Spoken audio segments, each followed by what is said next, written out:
अब हाजीपुर की जनता बता रही है कि रामविलास पासवान की विरासत का मालिक कौन बनेगा।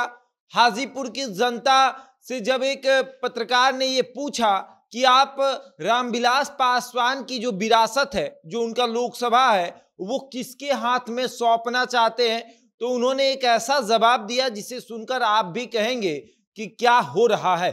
एक तरफ जहां चिराग पासवान भाजपा के साथ जाकर एनडीए में शामिल होकर ये बता रहे हैं कि हाजीपुर पर हमारा अधिकार है, तो पशुपति पारस अमित शाह से मिलने का इंतजार कर रहे हैं कि अमित शाह से एक बार मिल लेते हैं और उसके बाद चिराग को बताएंगे कि हाजीपुर किसके पाले में जाएगा, यानी रामविलास पासवान की विरासत किसको मिलेगी।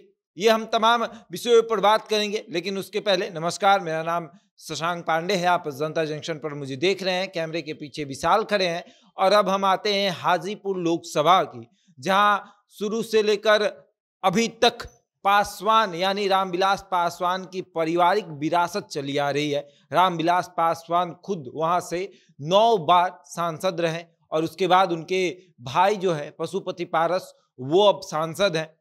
खुद रामविलास पासवान ने अपने भाई को ही अपनी विरासत दी थी 2019 में, और चिराग पासवान को जमुई से चुनाव लड़ाया था। और अब उस विरासत को लेकर लड़ाई छिड़ी हुई है, जंग छिड़ी हुई है, परिवार भी टूट गया, पार्टी भी टूट गई उसी विरासत को लेकर। और अब चिराग पासवान अमित शाह से मिलने के बाद कह रहे हैं कि वो विरासत मुझे मिलने वाली है, क्योंकि चिराग पासवान एनडीए में शामिल हो गए हैं। और चिराग पासवान का भी कहना है कि वो विरासत अब मेरे हाथ में ही होगी। और पशुपति पारस का कहना है कि गुड्डा गुड्डी का खेल है क्या, कि जब भी आप चाहेंगे विरासत मुझसे छीन लेंगे। आपके पिता ने मुझे ये विरासत दी थी और ये इसलिए दिया था क्योंकि आप उस लायक नहीं थे, और अभी भी आप उस लायक नहीं हैं। अगर आप इस लायक हैं तो साबित करिए। और अब हाजीपुर की जनता से जब पूछा जा रहा है कि रामविलास पासवान के विरासत का मालिक जो है वो कौन है,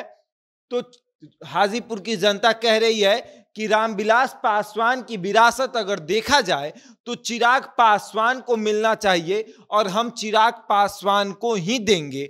2024 में जब लोकसभा का चुनाव होगा तो हम हाजीपुर की जो सीट है वहां से चाहेंगे कि चिराग पासवान चुनाव लड़े, ना कि पशुपति पारस। पशुपति पारस को तो हमने इसलिए वोट किया क्योंकि मालिक ने कहा था। अब आप इस बात को समझिए, एक सांसद को उसके क्षेत्र की जनता मालिक कह रही है कि मालिक चाहते थे कि हम पशुपति पारस को वहां से सांसद बनाए, तो हम लोगों ने बना दिया। और अब मालिक का बेटा कह रहा है कि हम हाजीपुर से सांसद बनेंगे तो हम मालिक के बेटे को ही सांसद बनाएंगे, मालिक के भाई को नहीं बनाएंगे, क्योंकि मालिक के भाई ने परिवार को तोड़ दिया, चिराग पासवान को बहुत दुख दिया है। और अब हम चिराग पासवान को हाजीपुर से सांसद बनाएंगे। चिराग पासवान का दावा कि हाजीपुर की जनता पुकार रही है वो अब सत्य साबित होते हुए नजर आ रहा है। हाजीपुर की एक एक जनता कह रही है कि हम पशुपति पारस को सांसद नहीं बनाएंगे।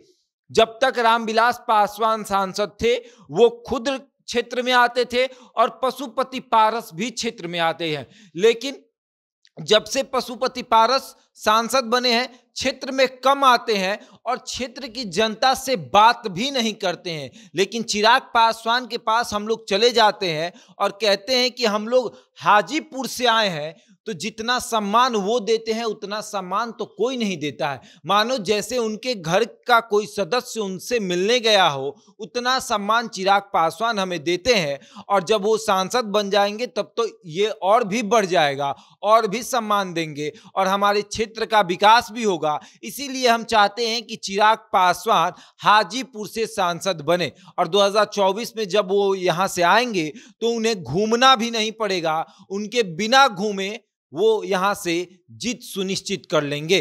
और अब देखने वाली बात यह है कि क्या वाकई में 2024 में पशुपति पारस जो कह रहे हैं कि हाजीपुर से हम चुनाव लड़ेंगे और चिराग पासवान कह रहे हैं कि हम लड़ेंगे, वैसे में बीजेपी के बड़े नेता और चाणक्य माने जाने वाले अमित शाह तय कर रहे हैं कि हाजीपुर सीट किसके कोटे में जाएगी, लेकिन हाजीपुर की जनता जो है वो चाहती है कि हाजीपुर सीट चिराग पासवान के कोटे में जाए। जनता का कहना यह भी है कि अगर पशुपति पारस वहां से चुनाव लड़ भी रहे हैं तो हम चाहेंगे कि चिराग पासवान निर्दलीय चुनाव लड़ ले, अपने पार्टी की तरफ से लड़ ले, गठबंधन से ना लड़े। और अगर अपने पार्टी से चुनाव लड़ेंगे तो हम उन्हें सांसद बना देंगे, इस बात की गारंटी है। और हाजीपुर की जनता ये भी कह रही है कि चिराग पासवान को हम लोग अपना सांसद अभी ही मान चुके हैं, हम चाहते हैं कि चिराग पासवान हमारे क्षेत्र का काम करें। बहरहाल इस खबर में इतना ही, बने रहे हमारे साथ और देखते रहें जनता जंक्शन।